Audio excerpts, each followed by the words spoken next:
सोचिए आपके शरीर के अंदर एक पूरी फौज है, एक पर्सनल आर्मी जो हर रोज हर पल आपको अनजाने दुश्मनों से बचा रही है। लेकिन क्या होगा अगर यही डिफेंस सिस्टम, यही फौज कमजोर पड़ जाए? आज हम ऐसी ही एक कंडीशन को समझेंगे, इम्यून डेफिशिएंसी, यानी जब हमारे बॉडी के प्रोटेक्टर्स को ही प्रोटेक्शन की जरूरत पड़ जाती है। सर, ये फौज वाला एग्जाम्पल काफी इंटरेस्टिंग है। तो इससे पहले कि हम इसकी कमजोरी को समझें, क्या आप इस फौज के काम करने का तरीका थोड़ा डिटेल में समझा सकते हैं? बिल्कुल। देखिए, हमारे इम्यून सिस्टम यानी इस फौज के दो मेन हिस्से होते हैं। पहला है इन्नेट इम्यूनिटी। ये हमारी फर्स्ट लाइन ऑफ डिफेंस है जो हमें पैदाइशी मिलती है। इसे आप एक किले की ऊंची दीवारों की तरह समझो, जिसका काम है किसी भी दुश्मन को बस अंदर आने से रोकना। ये नॉन स्पेसिफिक है, मतलब ये सब पर एक जैसा ही काम करती है, जैसे हमारी स्किन या म्यूकस। और दूसरा हिस्सा सर, अडैप्टिव इम्यूनिटी। हाँ, अडैप्टिव इम्यूनिटी ये हमारी सेकंड लाइन ऑफ डिफेंस है। और ये बहुत स्मार्ट है। ये उन दीवारों के पीछे तैयार स्पेशल फोर्सेस की तरह है। जब कोई नया दुश्मन, फॉर एग्जांपल एक वायरस, बॉडी में एंटर करता है तो अडैप्टिव सिस्टम उसे पहचानता है, उसके लिए खास हथियार बनाता है और सबसे इंपॉर्टेंट, उसकी शक्ल याद रखता है, ताकि अगली बार जब वही दुश्मन अटैक करे तो हमला और भी तेज और ताकतवर हो। सो जब हम कहते हैं कि डिफेंस सिस्टम फेल हो गया, इसका मतलब है कि इन दोनों में से किसी एक लेवल पर या शायद दोनों ही लेवल्स पर कोई सीरियस प्रॉब्लम आ गई है। अच्छा, तो इस पूरी फौज का हेडक्वार्टर्स या इनके बैरक्स कहाँ हैं? Good question. ये कोई एक जगह नहीं है, बल्कि एक पूरा नेटवर्क है। इसके दो तरह के ऑर्गन्स हैं, प्राइमरी और secondary lymphoid organs. Primary organs जैसे बोन मैरो और थाइमस को आप ट्रेनिंग सेंटर समझ लीजिए। बोन मैरो तो एक प्रोडक्शन हाउस है जहां सारे सोल्जर सेल्स यानी व्हाइट ब्लड सेल्स बनते हैं, और थाइमस में टी सेल्स नाम के स्पेशल सोल्जर्स मैच्योर होते हैं, ट्रेनिंग पूरी करते हैं। फिर आते हैं सेकेंडरी ऑर्गन्स जैसे स्प्लीन, लिम्फ नोड्स, टॉन्सिल्स। ये हैं असली बैटलफील्ड्स। यहाँ पर ये सोल्जर्स दुश्मनों से आमने सामने लड़ते हैं। ओके, सो इसका मतलब ये टी सेल्स और बी सेल्स अडैप्टिव इम्यूनिटी के स्पेशल फोर्सेस हुए? एग्जैक्टली, बिल्कुल सही समझा आपने। ये दोनों अडैप्टिव इम्यूनिटी के कोर सोल्जर्स हैं। इनका साइंटिफिक नाम है लिम्फोसाइट्स। देखिए, बी सेल्स का काम है दुश्मन को पहचान कर उसके लिए स्पेशल मिसाइल्स बनाना, जिन्हें हम कहते हैं एंटीबॉडीज। ये एंटीबॉडीज जाकर दुश्मन से चिपक जाती हैं और उसे न्यूट्रलाइज कर देती हैं। और टी सेल्स, वेल, ये दो तरह के होते हैं। एक होते हैं हेल्पर टी सेल्स जो पूरे ऑपरेशन को कोऑर्डिनेट करते हैं, a bit like an army commander, और दूसरे होते हैं किलर टी सेल्स जो सीधा जाकर इन्फेक्टेड सेल्स को ढूंढते हैं और बूम, डिस्ट्रॉय कर देते हैं। वाव, ये तो सच में एक बहुत ही एडवांस्ड सिस्टम है। तो चलिए अब उस सिचुएशन पर आते हैं जब इस मजबूत किले की दीवारों में दरार आ जाती है, मतलब जब ये सिस्टम कमजोर हो जाता है। आखिर ऐसा होता क्यों है सर? इम्यूनोडेफिशिएंसी बेसिकली तब होती है जब इस सिस्टम का कोई भी हिस्सा, चाहे वो बी सेल्स हों, टी सेल्स हों या दोनों ही, ठीक से काम नहीं कर पाता। इसकी वजह से बॉडी की इन्फेक्शन से, बीमारियों से, यहाँ तक कि कैंसर से लड़ने की जो ताकत है ना, वो कम हो जाती है। सिंपल भाषा में छोटे मोटे इन्फेक्शंस भी बहुत सीरियस हो सकते हैं। मैटलैब, इसका सीधा असर ये होगा कि आदमी बार बार बीमार पड़ेगा और ठीक होना भी मुश्किल हो जाएगा। बिल्कुल सही, that is the number 1 sign. Immunocompromised होने का सबसे बड़ा साइन यही है। देखो, जिन लोगों का इम्यून सिस्टम स्ट्रांग है उन्हें साल में 1-2 बार थोड़ा सर्दी जुकाम हो जाता है, राइट? लेकिन जिनकी इम्यूनिटी वीक है उन्हें बार बार और काफ़ी सीरियस इन्फेक्शंस जैसे निमोनिया, ब्रोंकाइटिस या साइनस इन्फेक्शंस हो सकते हैं, और उन्हें ठीक होने में भी काफ़ी लंबा वक्त लगता है। इन्हें हम अपॉर्चुनिस्टिक इन्फेक्शंस कहते हैं। मतलब ये ऐसे दुश्मन हैं जो मौके का फ़ायदा उठाकर कमज़ोर सिस्टम पर अटैक कर देते हैं। ओह, ये तो काफी सीरियस है। सर, एक सवाल है, क्या ये कमजोरी हमेशा पैदाइशी होती है या लाइफ में बाद में भी डेवलप हो सकती है? आपने बहुत ही इंपॉर्टेंट सवाल पूछा है, और इसका जवाब है दोनों। इम्यून सिस्टम की कमजोरी के पीछे दो अलग अलग कारण हो सकते हैं। इसको ऐसे समझो जैसे एक फौज या तो शुरू से ही कमजोर बनाई गई हो, या फिर जंग के बीच में किसी बड़े हमले से कमजोर हो गई हो। इसी बेसिस पर हम इसे दो मेन टाइप्स में डिवाइड करते हैं। इसके दो मेन टाइप्स हैं, प्राइमरी और सेकेंडरी। सो प्राइमरी इम्यूनोडेफिशिएंसी या पीआईडी जेनेटिक होती है, मतलब ये जन्म से ही प्रेजेंट होती है। ऐसा इसलिए होता है क्योंकि इम्यून सिस्टम को बनाने वाले जीन्स में ही कोई गड़बड़ होती है, बिल्कुल वैसे जैसे किले के ब्लूप्रिंट में ही कोई गलती रह गई हो। दूसरी तरफ है सेकेंडरी या अक्वायर्ड इम्यूनोडेफिशिएंसी।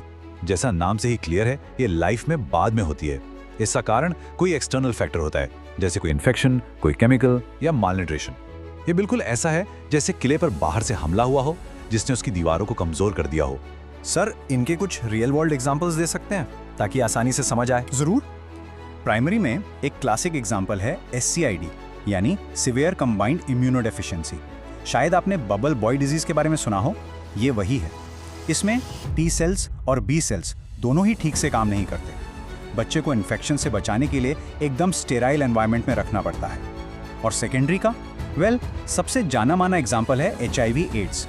HIV वायरस यानी ह्यूमन इम्यूनोडेफिशिएंसी वायरस एक बहुत ही चालाक दुश्मन है। वो सीधे हमारे आर्मी के कमांडर्स यानी हेल्पर टी सेल्स, जिनको CD4 सेल्स भी कहते हैं, उन पर हमला करता है।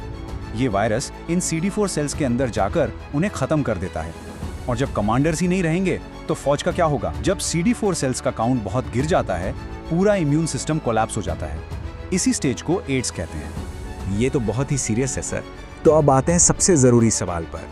आम आदमी को कैसे पता चलेगा कि उनका इम्यून सिस्टम वीक हो रहा है? इसके अलार्म बेल्स क्या हैं, खासकर बच्चों में? देखिए, ये इन्फोग्राफिक प्राइमरी इम्यूनो डिफिशिएंसी के 10 वार्निंग साइंस दिखा रहा है। हालांकि ये PIDs के लिए स्पेसिफिक हैं, पर इससे हमें बहुत अच्छा आइडिया मिलता है कि किस तरह की बार बार होने वाली प्रॉब्लम्स एक वीक इम्यून सिस्टम का साइन हो सकती हैं। फॉर एग्जाम्पल, अगर एक साल में 4 से ज़्यादा बार कान में इन्फेक्शन हो, या 2 से ज़्यादा सीरियस साइनस इन्फेक्शंस हों, या 2 महीने से ज़्यादा एंटीबायोटिक्स लेने के बाद भी आराम ना मिले, तो ये सब रेड फ्लैग्स हैं। तो चलिए इस इन्फोग्राफिक से कुछ कॉमन साइंस को हाईलाइट करते हैं। बार बार इन्फेक्शंस के अलावा बच्चों में नॉर्मल ग्रोथ ना होना या उनका वेट गेन ना करना भी एक बहुत बड़ा साइन हो सकता है। मुंह में या स्किन पर बार बार फंगल इन्फेक्शंस का होना, या फिर घाव का बहुत धीरे धीरे भरना। और हाँ, एक बहुत इंपॉर्टेंट चीज, अगर फैमिली में किसी और को प्राइमरी इम्यूनोडेफिशिएंसी की हिस्ट्री रही हो तो रिस्क नेचुरली बढ़ जाता है। हमेशा याद रखिए, यहाँ 1-2 बार बीमार पड़ने की बात नहीं हो रही। इन्फेक्शंस की फ्रीक्वेंसी और सिवियरिटी ही सबसे इंपॉर्टेंट इंडिकेटर्स हैं। ओके, तो अगर ये वार्निंग साइंस दिख रहे हैं तो आगे क्या? नेचुरली सवाल उठता है कि डॉक्टर्स इस प्रॉब्लम को डायग्नोस कैसे करते हैं, और फिर इसके लिए क्या रीइंफोर्समेंट्स यानी ट्रीटमेंट ऑप्शंस अवेलेबल हैं। Let's find out. Right, so diagnosis का प्रोसेस काफ़ी सिस्टमैटिक है। सबसे पहले सिंपल ब्लड टेस्ट्स किए जाते हैं। CBC यानी कंप्लीट ब्लड काउंट से फौज में टोटल सोल्जर्स यानी वाइट ब्लड सेल्स का नंबर देखा जाता है। फिर T सेल्स और B सेल्स का स्पेसिफिक काउंट चेक होता है। इम्यूनोग्लोबुलिन लेवल्स टेस्ट करके देखते हैं कि फौज के हथियार यानी एंटीबॉडीज ठीक से बन भी रहे हैं या नहीं। और अगर सेकेंडरी इम्यूनोडेफिशिएंसी का शक हो तो HIV टेस्ट जैसे स्पेसिफिक टेस्ट किए जाते हैं। अब बात करते हैं ट्रीटमेंट की। मेन गोल होता है इन्फेक्शन से बचाना और इम्यून सिस्टम को सपोर्ट करना। प्राइमरी इम्यूनोडेफिशिएंसी के लिए इम्यूनोग्लोबुलिन रिप्लेसमेंट थेरेपी दी जाती है, जिसमें basically readymade healthy antibodies patient को दी जाती हैं। SCID जैसे सिवियर केसेस में बोन मैरो ट्रांसप्लांट एक क्योर भी हो सकता है। और HIV एड्स के लिए जैसे हमने बात की, ART यानी एंटी रेट्रोवायरल थेरेपी है। ये दवाइयाँ वायरस को मल्टीप्लाई होने से रोकती हैं, जिससे CD4 काउंट स्टेबल रहता है और इम्यून सिस्टम बचा रहता है। तो जैसा कि आप इस कोट में देख सकते हैं, मैनेजमेंट का पूरा फोकस 2 चीजों पर है। एक, इन्फेक्शंस को होने ही ना दो, और 2, जो भी इम्यून रिस्पॉन्स बॉडी में बचा है उसको बढ़ाओ, उसको सपोर्ट करो। और इसका सबसे बेहतरीन एग्जाम्पल ART थेरेपी है, जिसकी वजह से आज HIV पॉजिटिव लोग भी एक लंबी और हेल्दी लाइफ जी सकते हैं। तो सर, इस पूरी डिस्कशन का फाइनल टेक अवे क्या है? अगर हमें सबसे जरूरी बातें समराइज करनी हो तो वो क्या होंगे?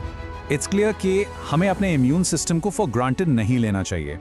सबसे इंपॉर्टेंट बात यही है, एक स्ट्रॉन्ग इम्यून सिस्टम ही एक हेल्दी लाइफ की चाबी है। आज हमने समझा कि ये सिस्टम इनेट और एडेप्टिव इम्यूनिटी से मिलकर बना है। हमने ये भी देखा कि इसकी कमजोरी या तो प्राइमरी यानी जेनेटिक हो सकती है, या सेकेंडरी यानी एक्वायर्ड। और सबसे ज़रूरी, हमने जाना कि वार्निंग साइंस को पहचान कर सही डायग्नोसिस और ट्रीटमेंट से इन कंडीशंस को इफेक्टिवली मैनेज किया जा सकता है।